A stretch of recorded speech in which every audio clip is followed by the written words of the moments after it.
som do senhor tá, né?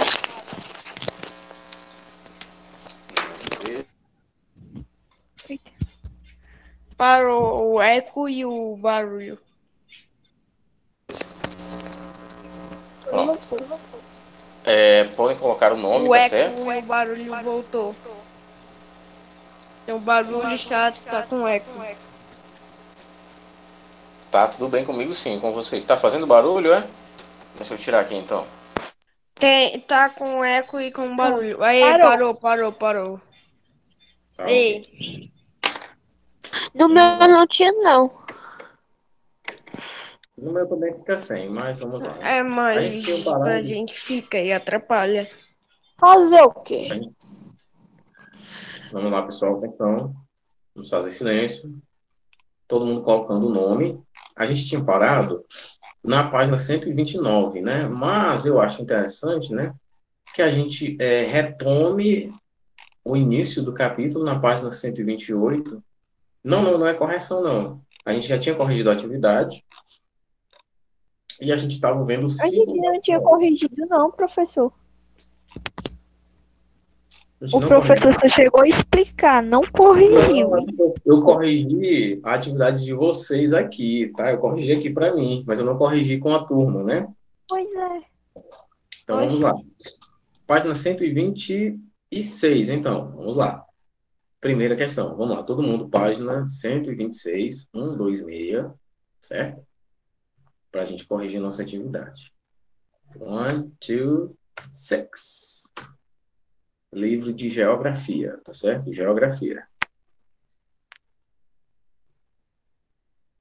Geografia. Primeira questão. De que forma ocorreu, aliás, a consolidação da crosta terrestre? O que é que vocês puseram? Posso dizer, professor? Professor, eu botei assim, ó. Vai, tá. Primeiro tu e depois vai eu. Tá bom. A temperatura do magma aumentou, o que fez com que saísse pelos vulcões e se resfriou ao tocar no solo. O magma voltou ao seu local de origem e o processo vai se repetindo diversas vezes. Isso. Maiane. Botei assim, com o resfriamento do magma foi se solidificando uma fina camada, dando origem a... Entendeu, né? Entendi. Exatamente. A partir, né? Claro, se ele estava Eu esfriando... botei também o resfriamento do magma. Resfriamento do magma. Resfriamento do magma oriundo do interior da Terra, Ou certo? seja, está relacionado à saída e volta e resfriamento do magma na crosta terrestre, que foi o que eu botei aqui, né? Isso, exatamente. Com o processo do resfriamento do magma. Isso mesmo, Yasmin. Segunda questão. O Homo sapiens foi o último estágio da escala evolutiva dos hominídeos.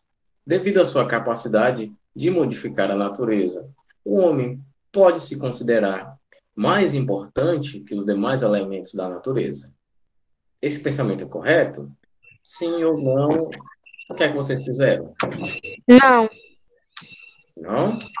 pois o homem não poderia viver sem elementos como água, árvores, etc. Alguém mais colocou alguma coisa? Coloquei assim, professor. Fala. Não, pois é da natureza de que o homem extrai grande parte. Professor, não estava dando para escutar nada que o senhor falou. Tem como o senhor repetir? Que não deu para escutar nada. Definitivamente nada. Eu estou falando da resposta, eu quero a resposta da segunda questão. Eu botei assim, não, pois o homem destrói a natureza, ele devasta as florestas e etc. Tá certo. Na minha opinião também, Na hora que o professor foi falar, aí começou a piscar a tela do professor e o professor ficava falando, só que não dava para entender nada. claro, a resposta é pessoal, tá? É você que sabe. Se você acha que o homem é mais importante, tudo bem, resposta pessoal. Mas assim, eu vou dar a minha opinião, certo? Isso é uma análise de um grande cientista, que já até morreu, Stephen Hawking. Ele previa que se o homem desaparecesse hoje, assim, um piscar de olhos, se o homem sumisse de vez, a Terra conseguiria se recuperar de todo o mal que o homem fez a ela em 30 anos. E a Terra poderia viver como vivia antes de um homem começar a evoluir, certo?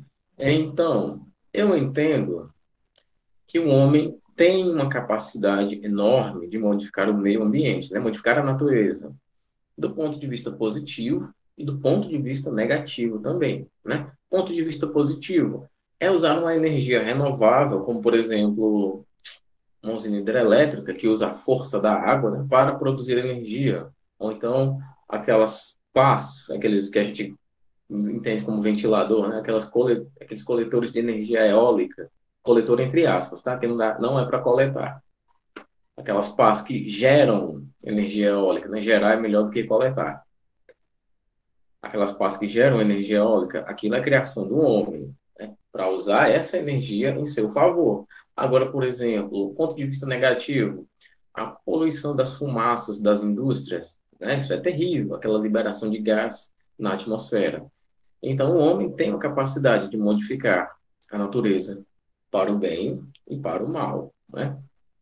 Ele pode se considerar, isso na minha opinião agora, mais precisamente na minha opinião, ele pode se considerar mais importante do que os outros elementos da natureza?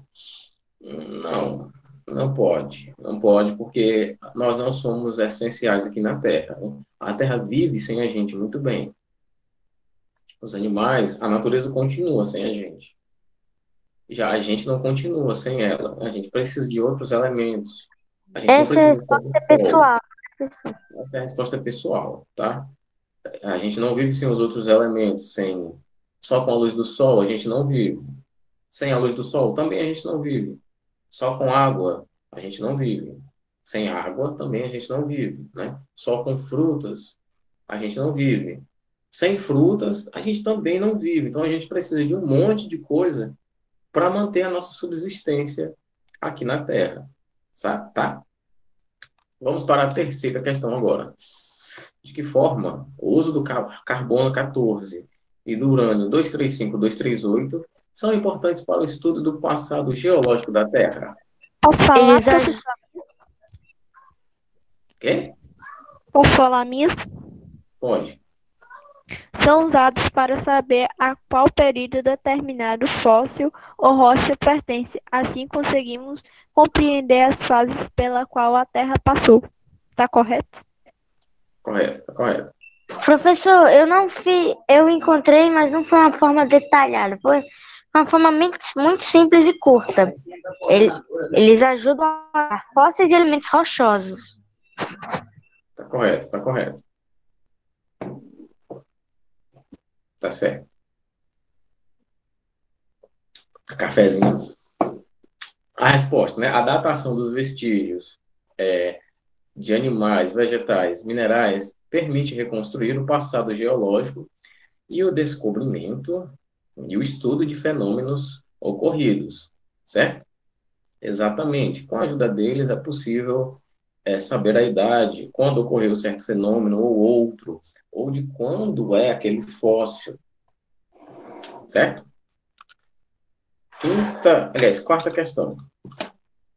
Dinossauro é a denominação comum para qualquer grupo de criaturas répteis já extintas, que andaram pela Terra por mais de 160 milhões de anos. A palavra deriva do grego deinos, terrível, e saurus, lagarto. Contrariando as imagens exibidas no cinema, os dinossauros jamais comeram os homens. De fato, o ser humano jamais viu um dinossauro. Eles desapareceram há mais de 60 milhões de anos. E o Homo sapiens data de aproximadamente 40 mil anos. Vou ter que colocar o fone aqui. Aponte as características de maior destaque das eras geológicas citadas no texto acima. Professor, eu escrevi, pode ser que esteja correto, mas eu escrevi o seguinte. A extinção dos dinossauros de milhões de Cristo e o surgimento do Homo sapiens nos 40 milhões de anos. Acho que o teu microfone tá travando um pouquinho. Ó, eu quero as características. Ó, eu quero só as características, tá, ô Maiane? Características de maior destaque das eras acima. Quando foi a era que os dinossauros viveram? E quando foi a era que os homens nasceram aqui, né? Era mesozoica e era cenozoica. Isso. Mas, professor, essa é a pergunta. Eu não esperava por isso. A B, ela pergunta. Ela diz assim, a B, o texto faz referência a duas eras distintas.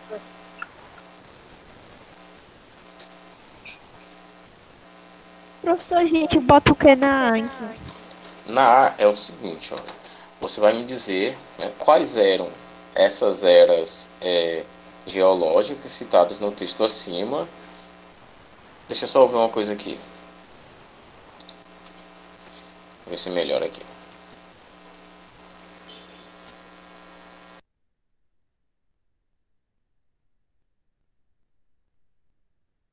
Cadê o professor? Ele saiu, ué. E sim, qual Eu já volto, vai com o problema aí da... é mesmo? Pessoal, o eco parou? Sim. Sim. Não tava tendo eco. Pronto, vamos ficar por aqui mesmo, tá? A câmera Então, não é, qual é a resposta da A? a câmera é melhor, mas aqui não vai. Aqui dá para usar o fone sem problemas. Bom, é o seguinte, para quem me perguntou, é o seguinte. Quando eu digo as características de maior destaque das eras geológicas citadas acima, lógico que eu vou ter que me atentar no seguinte: de que período eu estou falando? Do período em que os dinossauros andaram pela Terra, né? Esse período é a era Mesozoica, certo? Aí você já sabe como começar a melhor resposta. Era Mesozoica. O segundo período, que é onde o homem, a espécie humana surgiu, é a era Cenozoica, né? E quais são as características dela? É aí que você vai começar a sua resposta. Agora a gente tem o seguinte, a gente tem os nomes das duas eras citadas acima, e é daí que a gente vai dizer quais eram as características dessas eras. Qual é a característica principal do período mesozoico? Então, nesse caso seria assim, era mesozoica. Então, era mesozoica, o surgimento dos dinossauros. Era cenozoica, surgimento do Homo sapiens. Desse jeitinho aqui, ó. Eu esqueci do I, desculpe. Além dos dinossauros, a era mesozoica ficou marcada pelo aparecimento de anfíbios, peixes, répteis marinhos, né? Pássaros e caramujos, a formação de reservas de petróleo, a constituição de grandes florestas e a intensa atividade vulcânica também se destacam nessa era, né? Já no período Cenozoico, detém como característica fundamental o aparecimento da espécie humana, além da origem de grandes montanhas recentes, né? Das grandes montanhas recentes, como a Cordilheira dos Professor, isso não Andes. vai caber tudo, não. Pelo amor de Deus. Cabe nem a metade. Mas você pode resumir, né, que no período Mesozoico apareceram peixes, répteis, anfíbios, etc. E no período Cenozoico, além do surgimento do homem, se originaram grandes montanhas, certo? Ficou bem resumido. Pode falar, Yasmin. Professor, botei assim, ó. Cenozoica, origem de grandes cordilheiras e montanhas, glaciação no hemisfério norte, o aparecimento da humanidade, etc. Mesozoica, intensa atividade vulcânica e a origem de grandes florestas e os dinossauros. Nesse sentido que eu quero que vocês coloquem, tá? Ponham lá. Cenozoica é o surgimento da espécie humana, né? Isso, foi na Cenozoica que a gente começou a evoluir. Tem algumas pessoas que não evoluíram até hoje, mas tudo bem. Brincadeira, pessoal. Vamos lá. Surgimento de cordilheiras e da espécie humana, né? Mais ou menos assim. Isso, é mais ou menos isso, mais ou menos isso. O ser humano ainda precisa evoluir muito. A gente ainda precisa aprender a respeitar muito os outros. Professor, eu botei assim, ó. Além dos dinossauros, a era Mesozoica ficou marcada pelo aparecimento de anfíbios, de peixes e répteis. Já a outra era ficou marcada pelo aparecimento do Homo sapiens. Que outra era? Bote o nome para eu saber. Tá certo. Tá certo? Bote o nome, minha querida. É importantíssimo. B. O outro texto faz referência a duas eras geológicas distintas. Identifica-as. Basicamente a mesma coisa. A resposta da B é isso aqui, ó. Mesozoica e Cenozoica. O senhor mesmo explicou que é apenas o nome da era. Só isso mesmo. Tá certo? Agora, quinta questão. Já aprendemos que tempo histórico é diferente de tempo geológico, né? A seguir, temos algumas imagens. Associe-as ao tempo que devemos empregar para compreendê-las e justifique suas respostas, né? A primeira imagem aqui, nessa corrida aqui, a gente vai usar o tempo histórico ou o tempo geológico para compreender isso aqui? Professor, eu havia escrito tempo histórico, pois o homem modificou esse espaço sem ação da natureza e se refere a esportes, ou seja, segundos, minutos e horas. Isso, está basicamente condicionado ao calendário, né? As marcações de tempo produzidas pela sociedade. Óbvio que na primeira figura a gente vai usar tempo histórico, certo? Aliás, escreveu diferente, mude. Não é tempo geológico, é tempo histórico, tá bom? E tem o item B aqui, já que não está marcado, vamos entender que é o item B. No item B, tempo geológico ou tempo histórico? Tempo geológico, porque foi o início das formações das montanhas. Isso, a gente vai estudar aqui o tempo de formação da natureza, como é apresentado na imagem, né? A gente vai considerar tempo geológico. Oi. Então, professor, eu escrevi mais ou menos isso. Coloquei o tempo geológico e pois é uma área natural modificada pela natureza, que demorou eras para se tornar o que é hoje. Milhares de anos, né? Ou seja, as transformações que a gente vai estudar, que a gente vai observar aqui, são imperceptíveis aos homens, né? Em decorrência do volumoso tempo, levou milhares de anos para modificar uma montanha, uma praia. É imperceptível ao homem esse tipo de modificação, certo? Então, na segunda figura, a gente vai usar tempo geológico para entendê-la, certo? Terceira figura, histórico ou geológico? Tempo histórico, pois mostra quando as crianças eram pequenas se divertindo sem modificar nada. Tempo histórico? Sim, tá correto. Professor, eu escrevi diferente, ó. A última. Tempo histórico, pois vemos diversas crianças brincando que daqui a alguns anos serão adultos maduros e casados. Você colocou tempo histórico, pai? E o tempo geológico, por acaso? Pessoal, vocês acertaram. É tempo histórico. Muito bem. Oxi, eu apaguei, professor. Minha resposta está correta, professor. Tá Tempo correto, histórico. Maiane. Não fique assim, Legal, não. professor. Eu vou apagar a resposta. Estava fazendo suspense com vocês, era só isso. Adeus. Tá Sinceramente, nunca certo, é mais tempo faço histórico. isso. Tá? Ó, a primeira é tempo histórico, a segunda é tempo geológico e a terceira, tempo histórico de novo, tá certo? Vamos lá.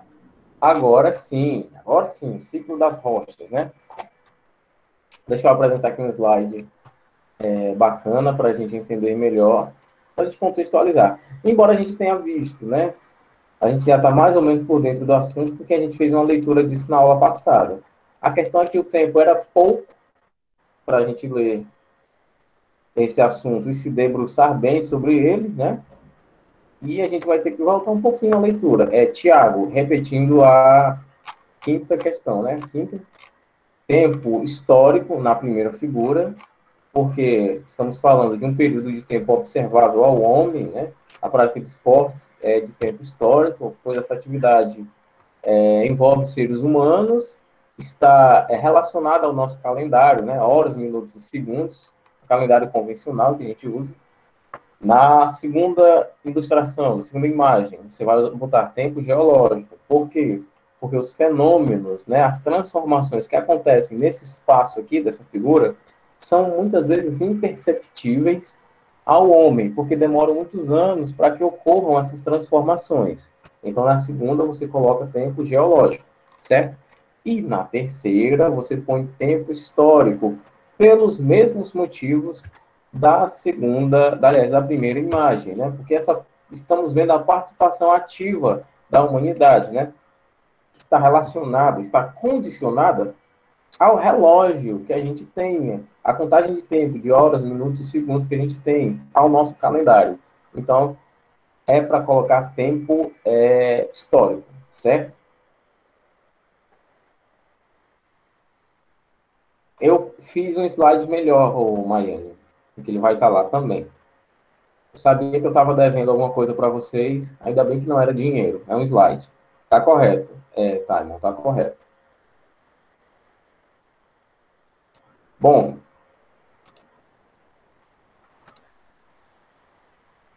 tá travando ainda? Para mim não tá travando, não. Tá travando não, professor. Tô vendo tudo bem direitinho aqui. Não tá O escutando? professor tava travado, veio destravar agora, nesse exato momento. Vocês estão me ouvindo, pessoal? Agora estamos, porque nesse instante tava travado. Pessoal, vocês estão me ouvindo? Sim. Vai, mano, Sim. Sim.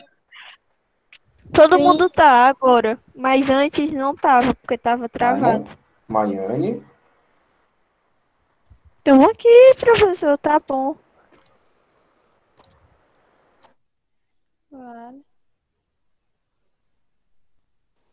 Agora, professor, não estamos te escutando.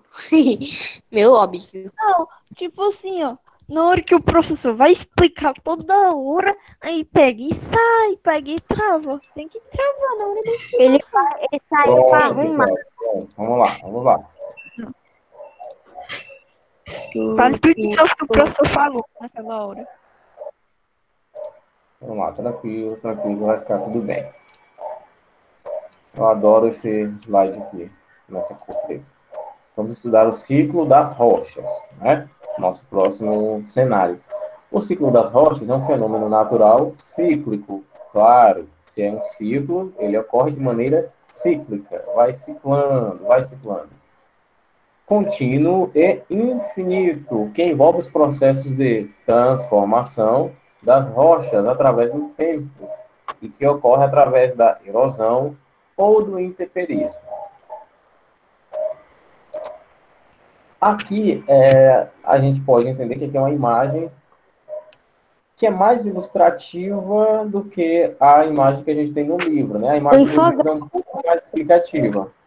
Não ouvi, Taimon. É um infográfico. Isso, a gente pode entender que é um infográfico, né? Que a gente tem aqui o magma, que passa pelos seus processos, passamos para a rocha magmática, passamos para o soerguimento, a meteorização, aí daqui, né, já que na Terra tem erosão, tem todo o processo que a gente vai ver em texto, certo? Das rochas sedimentares, das rochas metamórficas, que a gente vai dividir bem essas rochas aqui, certo? A gente nota que temos rochas sedimentares, metamórficas e magmáticas. Sem mais delongas, vamos aos textos, né? Classificação das rochas. As rochas magmáticas são rochas ígneas, né? Como eu falei, rochas quentes, rochas de fogo, obtidas pelo processo de intemperismo, condições atmosféricas.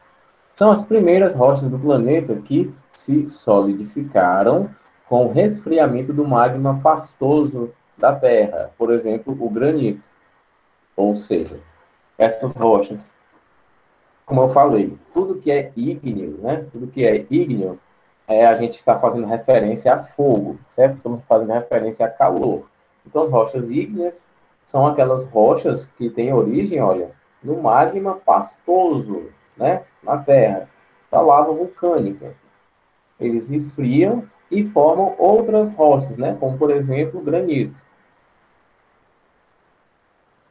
Temos também as rochas sedimentares, né? Que são rochas estratificadas. Que é isso, professor? Elas são obtidas pelos processos de intemperismo e erosão das rochas, aliás, primitivas, que resultaram no acúmulo de diversos sedimentos. É o processo de sedimentação. Daí, temos o nome de rochas sedimentares. Um exemplo de rocha sedimentar é a argila. Outro exemplo aqui, só para Professor, as contextualizar. rochas sedimentares vêm dos sedimentos causados pela erosão e intemperismo? Isso, olha só. Deixa eu voltar aqui.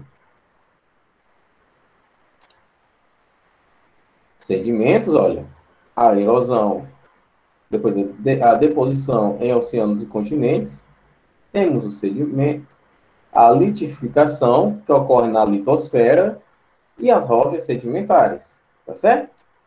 Deixa eu limpar isso Obrigado. aqui. Deixa eu limpar isso aqui, olha, para vocês. Eu acredito que a maioria, se não todos, né, estão no telefone, né? Então, olha, eu vou disponibilizar, mas se vocês quiserem tirar um print, também já fica salvo a imagem, né? Uhum. Pois é. Então, vamos lá. Todo mundo tirou o print?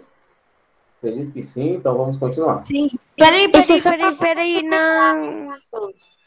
Isso só Pronto, para tá aqui. mostrar a lembrança, né? Vou tirar, peraí. Eu já tinha uns 30 prints já. Eu tirei só um. É só um, eu vou colocar esse documento aqui. Vou colocar todos os documentos que eu tenho que pôr logo para vocês aqui, tá? Então, vamos continuar. Falamos das magmáticas, das sedimentares. E estamos falando das metamórficas, né? Professor, as metamórficas que eu me lembro, elas são formadas, elas têm um pouco de magmáticas e sedimentares, não é? Isso, elas estão bem aqui, ó. Atenção. Tem origem nas magmáticas, muito bem, e nas sedimentares. O aumento da pressão de um lado e o aumento da pressão de outro, certo?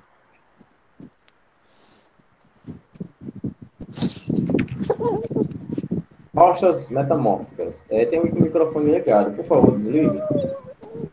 São obtidas por processos associados aos agentes de intemperismo, né? Pressão e temperatura. Esse tipo de rocha surge da transformação de outras rochas, apresentando nova composição e características. Por exemplo, o mármore. O processo de transformação de outras rochas em metamórfica é chamado de metamorfismo, certo? É um slide Professor, por bem isso que é o simples. nome metamórficas, né, professor? Porque elas são originadas de outras rochas que ocasionam uma espécie de metamorfose, daí o nome metamórficas, né? Isso, muito bem, exatamente isso, certo? Então, vamos lá, todo mundo de olho agora no livro, né? O ciclo das rochas. Como vimos no cenário, página 128, tá? Que foi isso aqui, hein? Então, vamos lá. Continuando, acabamos de ver o slide, certo? Contextualizando o ciclo das rochas, certo? Com as rochas. Só para a gente entrar no livro. Contextualizando aqui. Deixa eu reapresentar aqui rapidinho mesmo. Para a gente entrar no nosso livro. Só para a gente contextualizar sem aquelas anotações que eu sempre faço. Vamos lá. As rochas magmáticas, obtidas pelo processo de intemperismo, né? Que são aquelas condições atmosféricas que a gente viu aqui no nosso gráfico, nosso infográfico, aliás. Depois, as rochas sedimentares, que como a gente também viu, vem dos processos de sedimento, principalmente da erosão, né? Essa daqui eu vou ter que fazer a anotaçãozinha aqui, deixa eu me ver. Aqui. Aqui. Rochas sedimentares se localizando aqui, né, como eu mostrei para o Taimon e para os demais. Aqui a erosão, dão origem aos sedimentos. A litificação, que, como eu falei, ocorre na litosfera, dando origem às rochas sedimentares, certo? Em seguida, as rochas metamórficas, que vêm das outras rochas, né? É um processo de metamorfose já das outras rochas também, que são as rochas magmáticas e as sedimentares. Notem aqui, né? Temos as rochas metamórficas e as rochas magmáticas. O aumento da pressão e temperatura de uma e da outra dão origem a essas rochas, né? Também na litosfera. Agora vamos ao livro, certo? Página 128. O ciclo das rochas. Esse gráfico aqui, como eu falei, ele é menos ilustrativo do que o que eu mostrei para vocês, mas ele fala a mesma coisa, só que exclusivamente em palavras, certo? Mas vamos lá. Como vimos nos cenários 2, 3 e 4, o nosso planeta, né? Todo mundo está me vendo, né? Pronto. O nosso planeta consolidou a sua camada externa, que passou a ser denominada de litosfera, que deriva de duas palavras gregas que significam esfera de pedra. Essa camada é composta principalmente de diversos minerais sólidos que se originaram naturalmente ao longo de milhares de anos, como nós vimos na tabela geológica também. Esses minerais formaram agregados naturais, chamados de rochas, ou seja, um conjunto constituído por um ou mais, como a gente sabe muito mais, minerais, geralmente endurecidos. E esse endurecimento vem a princípio do esfriamento do magma, certo? Contudo, em virtude da grande variedade de ambientes, as rochas desenvolveram cores, texturas, formatos e tamanhos diferentes. Temos as rochas magmáticas, como eu falei, ou as rochas ígneas, né? Vamos pular aqui já para a amostra aqui de exemplos, porque isso aqui também foi lido na aula passada, certo? Isso foi lido na aula passada. Deixa eu dar um zoom aqui no meu livro. Professor, sinceramente, o slide que o senhor nos mostrou é muito mais fácil de entender do que esse infográfico que tem no livro. Eu gostei daquele infográfico do slide, porque ele é mais... A gente aprende melhor com uma ilustração do que com esses infográficos. Porque, assim, a gente já tem muita palavra aqui nos textos, né? Já tem um texto bem robusto. Então, eu acreditei que era mais interessante para vocês trazer uma imagem mais ilustrativa que também ensinasse, certo? Ali é muito bom também, mas a gente consegue associar melhor quando eu mostro uma imagem para vocês, certo? Então, vamos lá. Mais imagens e menos leitura. Essa leitura é muito importante também, tá? A gente vai pular essa leitura aqui porque a gente viu na aula passada, certo? Do basalto, do diabásio e do granito, que são 3 exemplos de rochas magmáticas ou rochas ígneas. Como eu falei para vocês, a palavra ígnea deriva do latim, que significa de fogo, né? Significa fogo. Tudo que é ígneo é de fogo, né? Por exemplo, uma amizade ígnea, é uma amizade de fogo, não é uma amizade ardente. Depois, as rochas formadas por outras rochas, no caso, as metamórficas, né? Rochas formadas de outras rochas, espalhadas sobre a superfície do planeta, inicialmente as rochas magmáticas, e posteriormente todos os outros tipos de rocha passaram a sofrer intensos processos de desgaste físico, como quebra e alteração, em virtude principalmente da ação dos ventos e das águas correntes, né? Como também das temperaturas, certo? Da modificação de temperatura. Professor, todas as rochas possuem características diferentes que as diferenciam, mas todas foram criadas pela erosão e pelo intemperismo, não é? Pela ação da natureza. Isso, a princípio pelas rochas magmáticas, né? Porque estamos falando de uma terra de bilhões de anos atrás, onde a formação das rochas se deu inicialmente com lava, com um magma bem pastoso, né? Que subia e esfriava na litosfera, certo? Então, tudo que deu origem às rochas, todas as rochas se deram origem realmente pelas magmáticas, não é? As que nós conhecemos hoje, né? Com cores, tamanhos, texturas diferentes, né?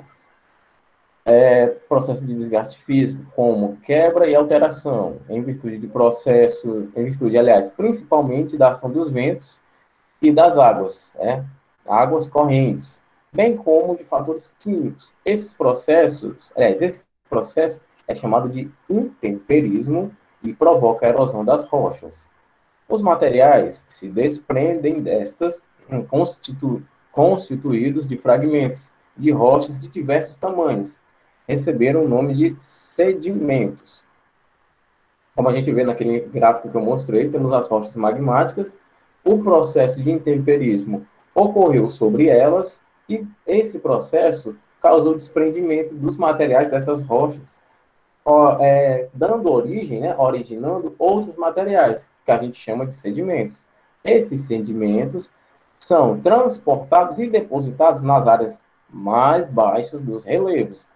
Como eu mostrei no gráfico, os sedimentos estão lá embaixo, beirando a litosfera, onde são compactados em camadas.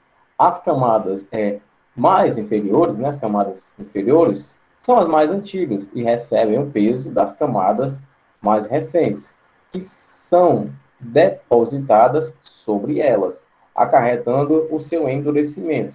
Como eu falei, esse também é o processo de criação do diamante, a pressão e endurecimento do grafite, certo? Professor, o senhor está querendo dizer que os sedimentos, eles são depositados no fundo da terra, meio que no subsolo, na litosfera, e que vão dando origem a cada vez mais materiais e rochas. Isso, exatamente. Quanto mais você cavar a terra, por exemplo, você vai encontrar outros tipos de pedra, até você se aproximar ali da litosfera. E, claro, a temperatura vai mudando, o que também ocasiona numa transformação, numa diferente modificação e numa diferente metamorfose de uma pedra, que tem uma característica aqui na superfície e nas camadas baixas, essa característica vai mudando, E, claro, a pedra vai se modificando de uma tal maneira, de modo que ela vai receber outro nome também, Nossa Senhora, 3 horas. Bom, pessoal, infelizmente, eu não posso tomar 1 minuto do intervalo de vocês, mas a gente continua esse assunto interessantíssimo na próxima aula, certo? Na nossa próxima aula de geografia. Obrigado. Haverá alguma atividade, professor? Até a próxima aula de história.